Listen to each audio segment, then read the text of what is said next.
Anong ganap sa mundo ng showbiz? Ang maitim, pawisin at mamasamasang kilikili di umano ni Andrea Brillantes ang usap-usapan ngayon ng mga marites ayon kay Christy Fermin.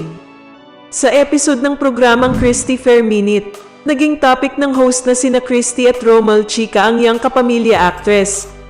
Pinagpepiestahan daw kasi ngayon ang kilikili ng dalaga sa social media. Bakit ba pinagpipiestahan naman kasi yung kilikili ni ano? Ano ba yan? Saad ni Christy. Ayon naman kay Romel ay nag-ugat daw ito dahil sa isang TikTok video, kung saan nakita umano ng isang netizen na maitim ang kilikili ni Andrea pag-angat nito ng kanyang kamay. 2 years ago, may ipinakita silang nag-aamuyan sila ng kilikili. Kumalat sa TikTok na pagtaas niya ng kamay niya, kasi yung ilaw daw, sabi niya sa ilaw daw kaya parang madilim. Pahayag ni Romel. Depensa naman ni Christy ay nagpunta na umano si Andrea kay Doktora Vicky Bello noon para magpa-botox ng kilikili. Pero nagpa-botox siya kay Doktora Vicky Bello ng kilikili dahil nga pawisin, di ba? Pawisin yung kilikili niya, saad nito.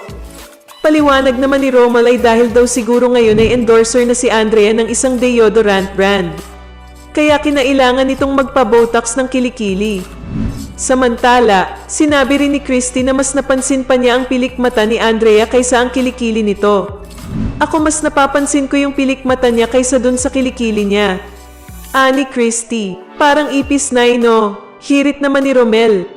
Ayon pa kay Christy ay nakakaloka daw ang bulong-bulungan na ito ng mga marites. Anong masasabi mo sa balitang ito?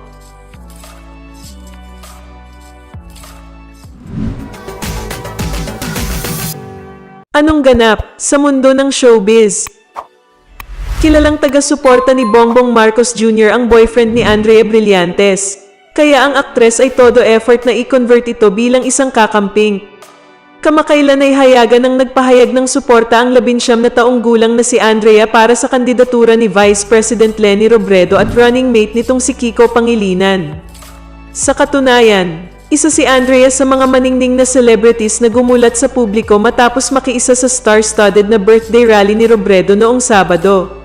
Sa isang panayam ng isang entertainment YouTube hub, natanong naman si Andrea kung kinukumbinsi niya ang basketball star na jowang si Richie na kilalang taga-suporta ni Marcos Jr. Trying! Huwag kayo magkalala! Trying like ilang months na! Oh my God!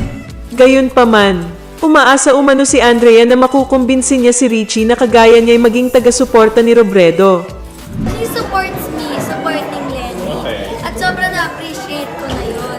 Sabi ko lang naman sa kanya, lagi yung sinasabi, I support you, supporting Lenny. Sabi ko, in the future, sasabihin mo ng, tatanggalin mo na yung you, sasabihin mo ng I support Lenny.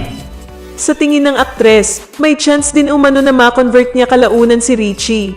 Sa huli, hinikayat ni Andrea ang lahat na hindi lang mga karelasyon ang subukang kumbinsihin ngunit hikayatin din ang pamilya at mga kakilala na suportahan ang kandidatura ni Robredo. Anong masasabi mo sa balitang ito?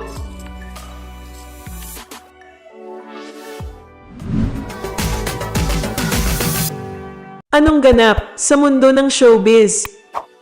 Talagang di makapagpigil at binanata ni Andrea Brillantes ang isang tsismosang netizen na nagkomento sa TikTok video ng aktres.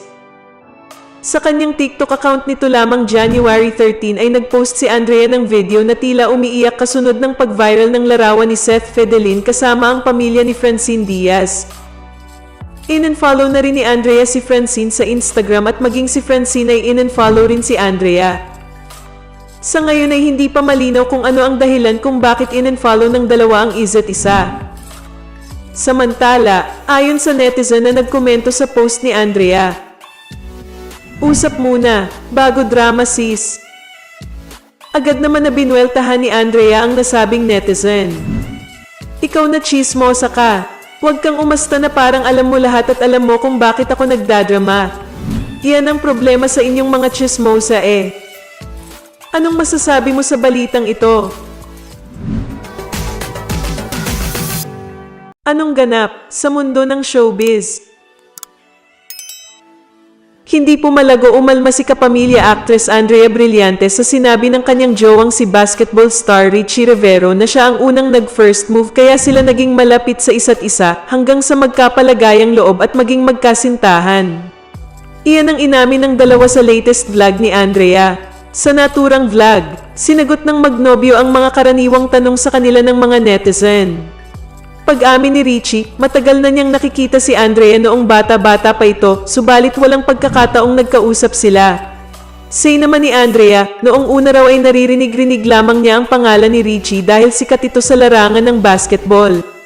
Naikwento pa niya na noong nagka-club siya sa BGC sa Taguig, dinaanan lamang at hindi siya pinansin ng basketball heartthrob kaya ang unang impression niya rito ay mayabang.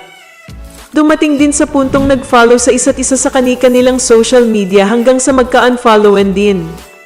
Ngunit nagsimula ang paglalapit ng dalawa nang magmensahe si Andrea kay Richie tungkol sa zodiac sign.